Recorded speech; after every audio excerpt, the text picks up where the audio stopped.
Hey everybody, and welcome to Indigo Sky Holistic. My name is Davina, and I'm an energy healer, intuitive holistic therapist, and spiritual mentor. And I'm based here at Soul Wellness Hub, where I am sat today in my therapy room. And I'm sharing a little bit of a personal story today, I guess. A little bit of a share about where I am in my life and where I've been, some little backstories and some little things that I've been moving through and letting go of and moving past. And it's going to be part of I'm going to create a very specific EFT. And if you've been looking at my channel recently and you've seen the EFT for extra heavy witnesses, it's not one of them. This is something completely different. Although it is actually associated, some of it's associated with some of the patterns and stories that I grew up with around worthiness in a high control religion that told me that I had to put that first to like the negligence, I guess, of everything else, particularly my interests, I guess now what I see as my purpose, mission on the planet. One of the things that was kind of spoken against following within that religious structure was higher education. So you were generally expected to go off and become a full-time preacher, evangelizer, minister, pioneers they call them, and that is what I did. And they would say back then, like 30 years plus ago, that following a higher education path took you away from God and took you away from dedicating your life whole soul to this preaching mission that they'd put in. So I did go to college, but I didn't really enjoy it, and it truly was business administration. It's really not my interest and passion at all. Is not business administration. My passion always was health, wellness. That was where I ended up being, or customer facing. Like my first actual, I guess, part-time work was shop work, and I loved it. I loved visual merchandising and I loved customer interaction. And then I went from there into care work, and that was like I think I spent like a week or 2 weeks doing care work, and it wasn't really hands-on care at the time initially, but it was just like, wow, I love this. Like, this is the last thing I thought I'd love, but I absolutely love it. And as I progressed through care work, the more I went into healthcare, the more I went into nursing care within nursing homes, residential homes, and then finally hospitals, the more I fell in love with the like health and wellness and holistic. If you've read any of my about me stuff on my website, the holistic approach to well-being was always something that I'd been interested in. I'd always been interested in alternative or, more natural or older forms of healing, medicine, and that side of things rather than the medical side of things. But I was naive, didn't know much, and again had been like guided away from a lot of the things that I do now as an energy healer because of religion. So bring me to the point of this first part of what I'm sharing today is in relation really to not following higher education, not being encouraged to follow my dreams, not even knowing what my dreams were, because my dreams were kind of put into me by religious organization and dogma. Not really knowing what my interests were, because anything that I'd have expressed interest in wouldn't have been furthering their work as a religious organization. It wouldn't have been seen as furthering God's work, although when I think about how I channel energy now and how I'm an energy intuitive, I'm probably closer to what anybody may deem God now than I was then, strangely. But although I did actually feel like I had a very good connection with God, but now I know it was my energy and frequency and my faith and belief and trust in the higher power and energy that I felt like I was connecting with, which is the same as what I feel I'm connecting with now.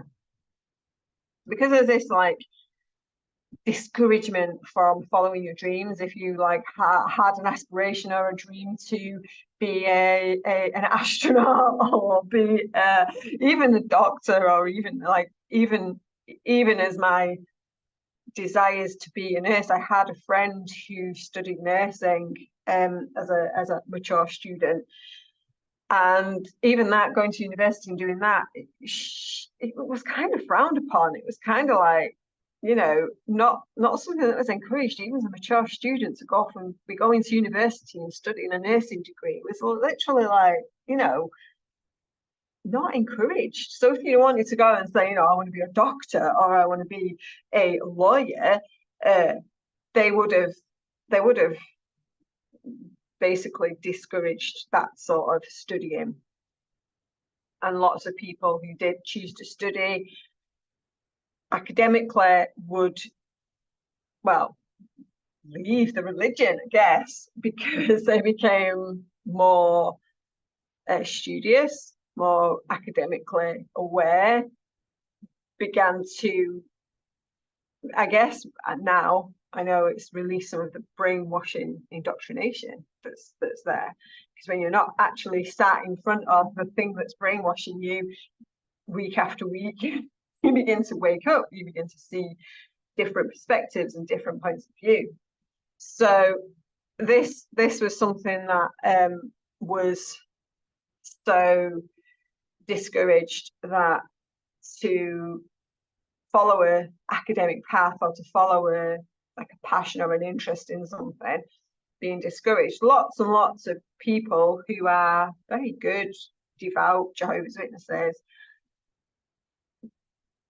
are settling for lowly lifestyles, because also there's the whole idea of, which comes with a lot of religion, that the love of money, or money itself, is the root of all evil, that putting a desire for a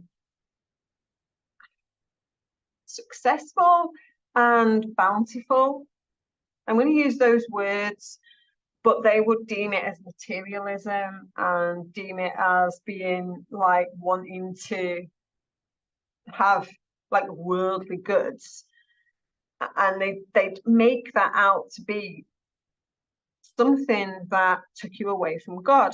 Now, all the things that I've studied and read and the inner work that I've done around money mindset and financial frequency, wealth and abundance and success and the desire to have completion in your life so that you feel more able to follow your dreams and passions. And they're all like interconnected and they're all interwoven. And just because somebody is successful and wealthy doesn't make them a bad person. It doesn't make them evil. Just because somebody is poor and poverty stricken and living in the gutter doesn't make them a good person. It doesn't make them happy. It's like, it's not the money, it's not the success, it's not the wealth and the material goods that people have that make them nice people to be around, or people that you don't really want to cross paths with. That's what's within people themselves. And what actually happens is when people have more abundance in their life, when people are following their dreams, when people are following their highest excitement, when people are doing what lights them up, it amplifies everything about them. So when they're then able to put that out there and receive like a good income for it, it amplifies that. And that's how people then are able to increase their income and follow their dreams and create wealthy, abundant, significant lives, livelihoods, businesses, enterprises, entrepreneurial skills and programs and processes and things that just fill the world with more joy and abundance and happiness. And that's the planet most of us want to live on. And of course, in many religions, many kind of fundamentalist Christian and other denominations of religion, people are passing that power over to some outer being, entity, God, whatever. And that's sort of taking our power away from our own ability as multidimensional energy beings, part of source creation energy, to create that within ourselves. And for me, some of the story I think I've shared in a previous video around like uncovering recently this belief that nothing I ever did was good enough. And this wasn't just part of being brought up in this religious idea, but also part of the parenting I received, that nothing I ever did was good enough. And having discussed this a lot recently, a lot of that actually still came from this idea that was being instilled into my mum from the religion, that that people had to behave a certain way, and young people, the little ones, had to behave a certain way, or they were naughty and disruptive and going to grow up and be terrible, rebellious people. Yeah. And I think that when I begin to unpick and unravel this and make this connection between my inner belief that nothing I ever did was ever going to be good enough, this has impacted much of, if not all of, my career path, my journey through the different employments that I've had. And interestingly, when I go back through like my career as in healthcare, when I've been in sales, hadn't thought about that one, but that also happened. I'm excellent at what I do. Always have given 110% to what I do. When I worked in a high street store, 110%. Was passed over for supervisory position. I can't remember why now that happened. It upset me because I'd have made a damn good supervisor and the pay rise was good. And that's only just occurred to me whilst thinking about the other time I was passed over for something, and that was applying to university to do my nursing degree. And I was passed over for that because I'd not been in academics for a long time. And I was actually passed over for it because of a really shit reference that came from somebody who I worked with a lot, and I was very upset that she just wrote like 3 or 4 lines to say, that yeah, I'd be a good nurse, but not actually sold me to the university intake board. Somebody else who was on that board did speak to me and said, look, all you need to do is put some stuff into writing and we'll reconsider you, because like I work with you and I know you'll be good as a nurse. But I didn't, because I was getting married, and I think I mentioned this on a previous video. I was like, I knew that I was getting married and I was going to have babies, and that was all I was really interested in. The impacts of all of those stories through life build up on this, back to me being very, very small, not being good enough, constantly being criticised for not sitting still, not being good, not listening enough, all of that stuff. And as I then fell into various other stories and ideas and patterns and fears and anxieties and worries about the world situation, it was really easy for me to get caught up in the stories of other people saving me, it being other people's fault that I was not being accepted or not being good enough at something, weigh me down with my own, like, I'm not good enough stories, but also due to other stories from my family, this idea that there was provision from the government. So I'm in the UK, and the government here for a long time have had a decent, we'll say, benefit state support system for people who are on low incomes. But of course, it's a bit of a trap. I've been aware of this for a while, because there's like a ceiling that they say, you know, you've got to keep your income below that ceiling, or then they take away the support they give you, which is, you know, as it should be. The problem is most people are living beyond their means, and many people who are on that, within that benefits state system, don't want to get above that income threshold. I know many people who, when their benefits end because they've gone over that income threshold, are like literally crying and despairing because they've lost their benefits. All the time for the last 6 or 7 years, I've been like, oh my goodness, I just would love to reach that threshold where I would lose my benefits, because I really don't want them, but also wasn't quite energetically putting out there that I could manage without them. All sorts of other stories that's not for this video around all of that, but for various reasons, a lot of my past had been reliant on those benefits. Without going into masses of details, my dad at 45 had took voluntary redundancy so that he could move where my grandparents were. We moved as a family when I was 4.5. He then tried for years to be employed, but he was 40, 45, pushing 50. In the 1980s, nobody really wanted that old to be employed in the things that he wanted to do.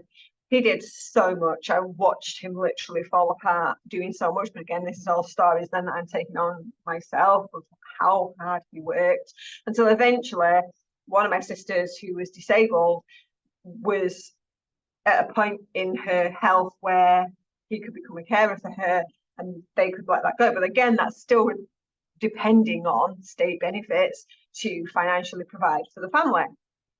And this is actually a story that came down. My grandparents had been in a similar, my grandfather had been on a state pension, and so there'd always been this idea then of, I remember being very small and talking, my granddad would give my mum and dad money so that his bank account didn't reach a certain point where he'd lose his state pension.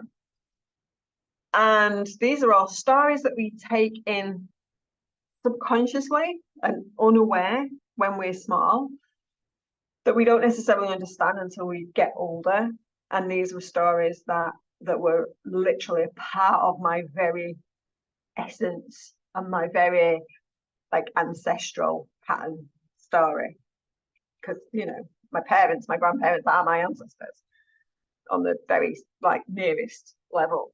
And I don't know much about further ancestry from like my grandparents' parents, my great grandparents. Just that there may be some stories there that I don't know about in relation to finances and money and losing money for my maternal grandparents, at least. So this story followed me into my adult life. Now, there was a big period in my life where I didn't use any state benefits. I was single and working full time and had a decent wage, decent amount of money coming in. I was very happy, but there was still, now I've done so much money mindset work and looked at so many of the stories, repeating patterns in my life around money and finances, that I become aware of, where I've not been where I've like sabotaged success, and where I've like felt like there was success coming, and then I've sabotaged myself so that I don't reach or push through that income ceiling. You know, and one of them is not appealing for my nursing, to do my nursing degree, because it was like, well, you know, I'm just going to be a stay-at-home mum then, or, you know, I'll find something else to do as a mum. That we weren't sure at the time who would be the stay-at-home mum or dad. My husband wanted to do graphic design, and we had discussed him being the stay-at-home dad and me going back, and because if I'd have gone and done my nursing, my income from nursing would have been higher than his income from administration, office administration. And his passion and interest is artist, graphic design and art. And this was, you know, this was something that we discussed. And then as things unfolded and towards the end of my first pregnancy, we ended up where neither of us was working right at the end of my pregnancy. And my husband, again, interestingly, looked for work for quite a long time, and then he got some, and then he'd done a lot of agency work for a long time, and then he'd work for a little bit, and then he'd stop, and we made do. We actually didn't apply for any state support right up until I was pregnant with my second baby, because I was receiving maternity pay, and he was getting a little bit of work here and a little bit of work there, and we made do. And to cut a long story, sorry, long, to put it a little bit shorter, the story is that the dependence that we ended up on with state benefits pulled us down emotionally, energetically.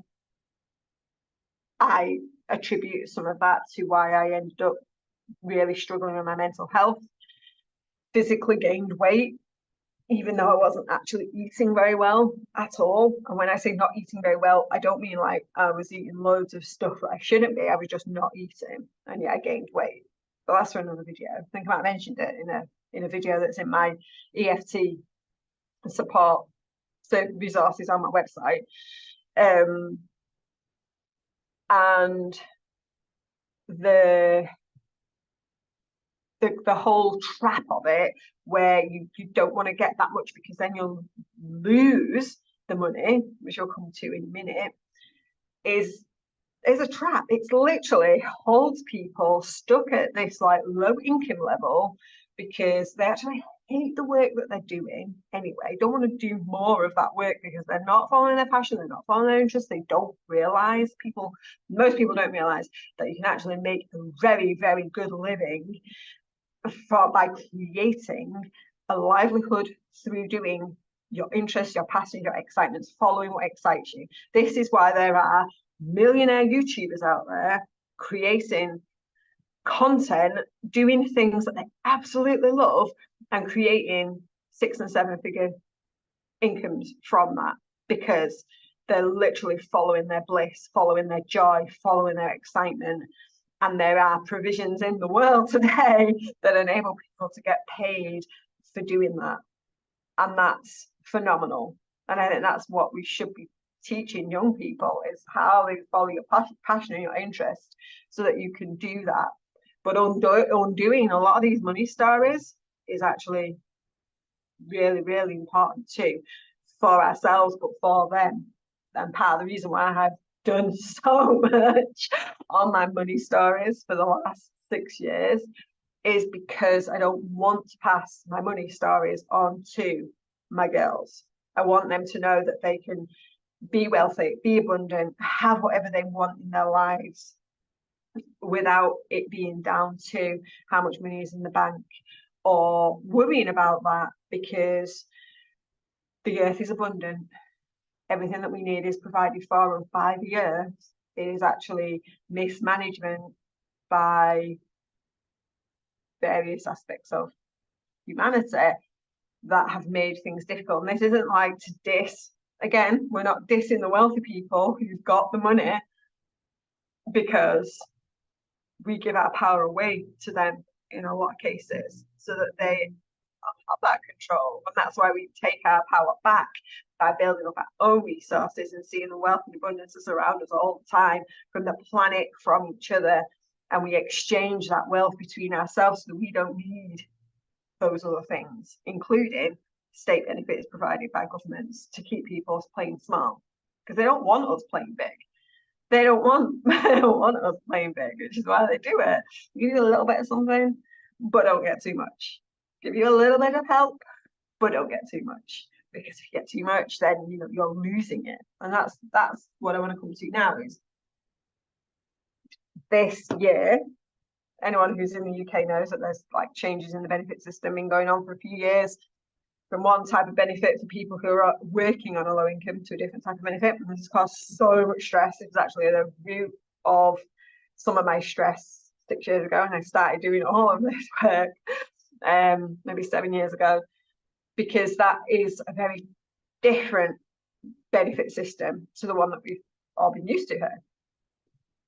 There's a lot more effort expected from people to work, but not necessarily work following their interests, passions, and excitements. It's actually been criticised as a benefits system for people who are freelancers, who are holiday workers, who do things, like people who work through summer workers, like who do things that make them a lot of money in the summer, but are then like not necessarily employed with a very high income in the winter. And it for a time wasn't taking that balance into consideration. I don't know what, again, I'm doing my best to not go there. That's part of why I'm making this video. So this change in the benefit system here in the UK this year means that the support that we have previously received will stop at some point. At least that's what we're expecting, we've been told. I'm aware that what I do as an energy healer, as an holistic therapist, all of the services that I provide can more than sufficiently cover what those benefits have been, and then some. Many situations in the last few years, bearing in mind I began Davina Holistic Health and then Indigo Sky Holistic in 2020, began holistic services in 2020, and then I gave it the name Indigo Sky Holistic in, I think it's 2022, when I done my Reiki. My Reiki, 2021, when I done my Reiki attunements, level 1 and 2.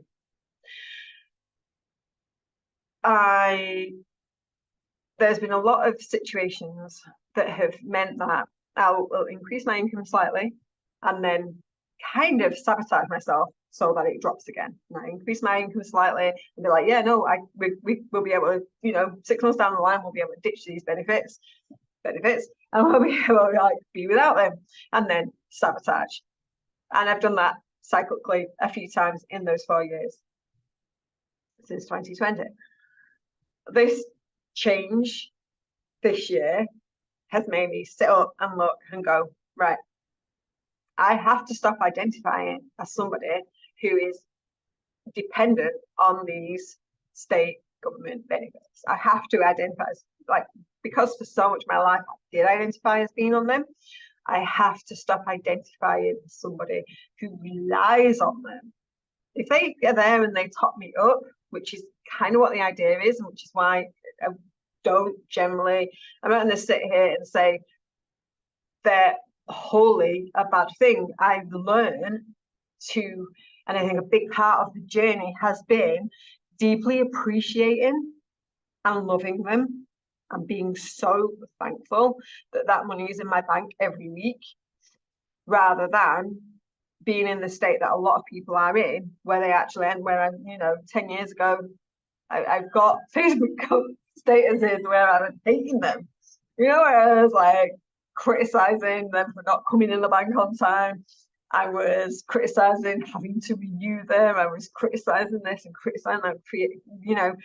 That energy is what a lot of people are giving out there for these things that are there to help and support us. And interestingly, this year is the first year that I've heard people praise this alternative provision that's now coming into place this year. There's lots of people for the last, I mean, it's like 6 years, 7 years since they introduced it, have criticised it and judged it and had horrible, so many horror stories of people transferring onto it and losing money and not, not having any support, and you've got to make this weekly or fortnightly report to the Work and Pensions Agency, Department for Work and Pensions, to get them to release your funds to you so that you can survive the next month.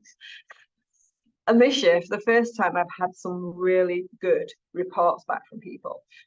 So much so that when I knew this was supposed to be happening later on this year, where we have to make this switch, or where we'd be expected to make this switch, I began to get these like good messages. Oh, I've got a really, really supportive like work coach that helps me with, and the people who do what I do as holistic therapists or energy healers, and they've had really supportive work coaches within the Department of Work and Pensions. And I'm like, maybe it won't be so bad. And that shift in my energy from like, oh my God, I'm dreading this. This is going to be horrible. This is going to be a nightmare. I'm like absolutely terrified, petrified of all of this, to being like, maybe I can actually just have a supportive work coach. Maybe I can actually have people who get what it is that I'm doing, and they can give me the support and the information that I need, which is what some of the friends that I've got who've had some really supportive people within the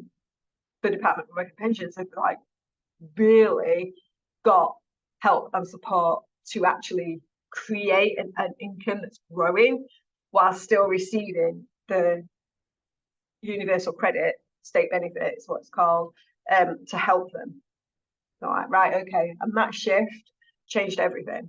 That shift actually saw me begin to see an increase in my income because I wasn't scared of making that change anymore. However, I have decided not to make that change because I know that I don't need to.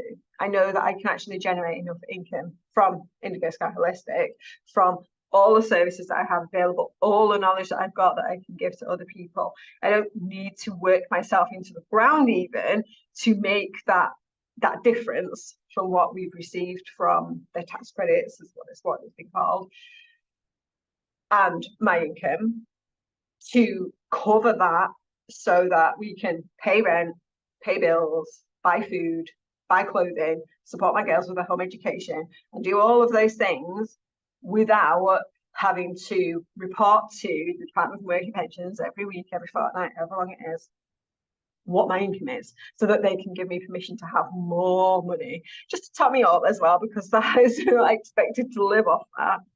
It's like, no, I have to stop identifying as somebody who is on benefits. And that's the point of this video, is I know so many people in the same situation. And I've done this money mindset work for so long. I was bored of it last year. I was literally like, oh my God, I'm so bored of doing all this work. I'm not seeing a significant rise in my income. And it's like, actually, this was why. Because I have learned that I had to stop identifying as somebody who was on benefits. I had to stop identifying as somebody who was scared of coming off them because of what that means. And I literally had to stop them, have them stop, to step back and go, wow, I don't actually know where this month's money is coming from, but I'm going to trust the universe to provide it for me and move past that. And I didn't actually realize, like, what I actually didn't know was how to actually be somebody who doesn't receive state benefits or state support, state help, somebody who's not high. I didn't know to actually be somebody who's not on a low income or low income household or whatever they like to refer to it as. I'm sure it differs from country to country, but the principle remains: whatever country you're in, if you are in the position where you're on a low income, that is how you end up identifying as somebody who's on. And so much of our behavior, our demeanor, how we carry ourselves, how we behave, comes from that energy of being a low income household. And one of the things that I have learned so deeply from my wealth coach is, and yeah, you know, on a low income, I got a wealth coach and she's amazing. And it's part of a group.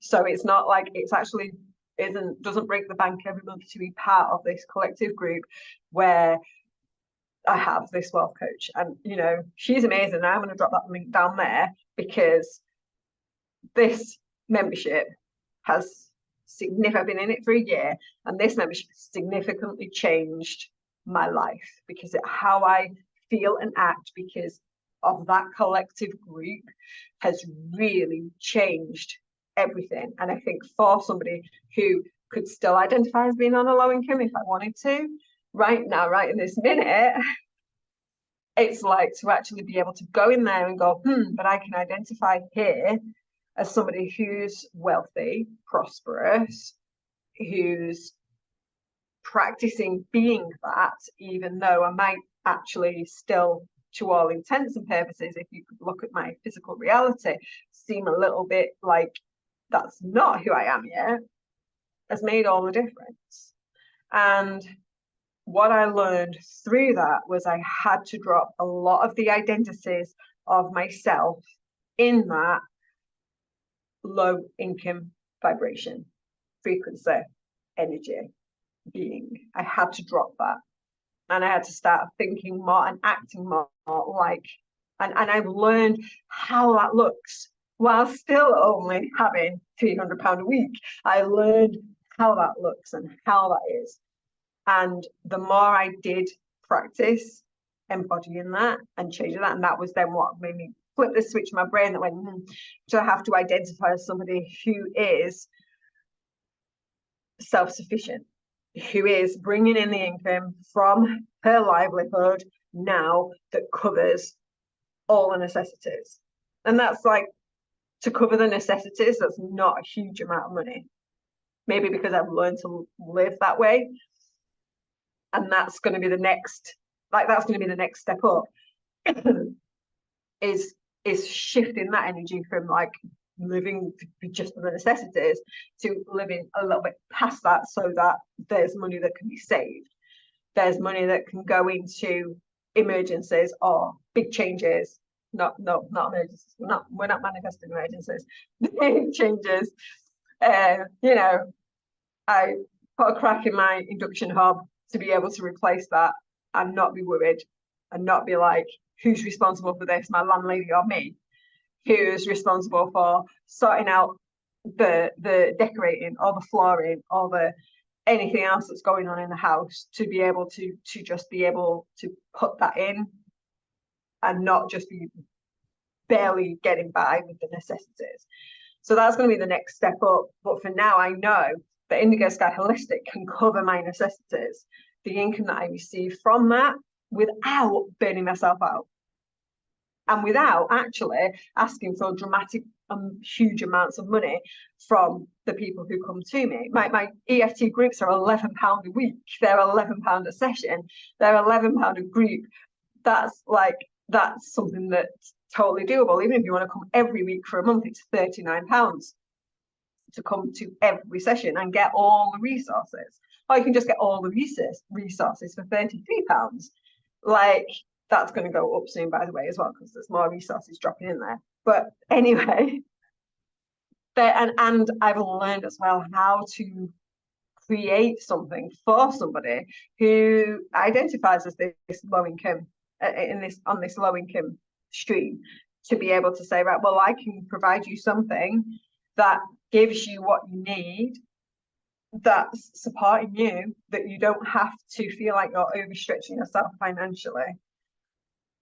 But then where you can see the value in doing that, so that you increase your self-worth and then increase the money that you receive, so that you can actually give more money to yourself. And that's not necessarily give more money to me, but give more money to oneself, so that people can eat better, sleep better, have like comfortable shoes to wear, have a comfortable bed to sleep in. These are all things that really, really important to our well-being that we actually skimp on, because for some reason somebody somewhere has made us think that we've got to make do with things that are, you know, not the best for us. So that's this little share of me having found my way out of the financial system of, I guess, state benefits trap from like pretty much the rest of my life into self. I don't think self-sufficiency is quite the right word, because, you know, we're not living off grid or anything, we're not growing our own food, but where I'm creating the income for us to provide as a family. Myself and my husband are doing that through our own endeavours and skills, and not depending on this external help and validation to provide what is necessary. And from this, I'm going to make an EFT video, because I have been using EFT to help me get through this, because it is fucking scary. I'm not going to lie, getting those letters through the door saying, this is going to be the change in your situation, this benefit is stopping, this benefit will be changing, this is what you're expected to do. If you don't do this by this particular time, then this amount of money will no longer be in your bank every month or every week. That is terrifying. I'm not going to lie. Those letters, they trigger those emotions in us that have the flight or fright response that are there, maybe for a reason, from that aspect, that entity of organizational structure in the world. You know, maybe it's designed to have us in that state, because when we're in that state, we are controllable. When we're scared for our survival, we're controllable. So from this, I am going to create a very quite specific EFT video for people who want to release the benefit system, the state benefit system of the country that you're in. It may reference UK benefits specifically, but I feel like it's probably necessary at this time, because of this big shift and change that's been going on within the UK. And, you know, who knows, actually, because of elections and governmental shifts around the world at the moment, who knows what is happening, because that is, and I mean, it was like 8-9 years ago when this new form of benefit was being talked about, being brought in. It caused me so much anxiety, so much fear, so much stress. It almost caused complete mental health breakdown.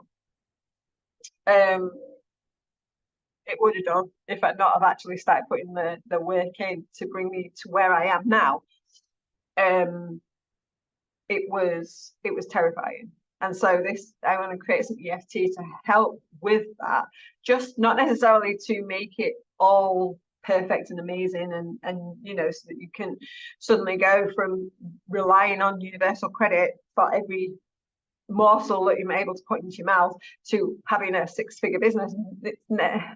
That's never going to happen for most people, but more to ease and hold that stress, so that what I found is I'm more open to opportunities, I'm more open to the ideas that come in mind. It never would have occurred to me to offer a group EFT session for £11 a session if I'd not have started to step out of that like fear of how things were and how things looked like they were, if I'd not have started to release all that and shift all that and let that go, to see these ways that I can provide something with a small price point that enables as many people as possible to engage in the support and offerings and wonder and amazing creations and the services and the support that I offer.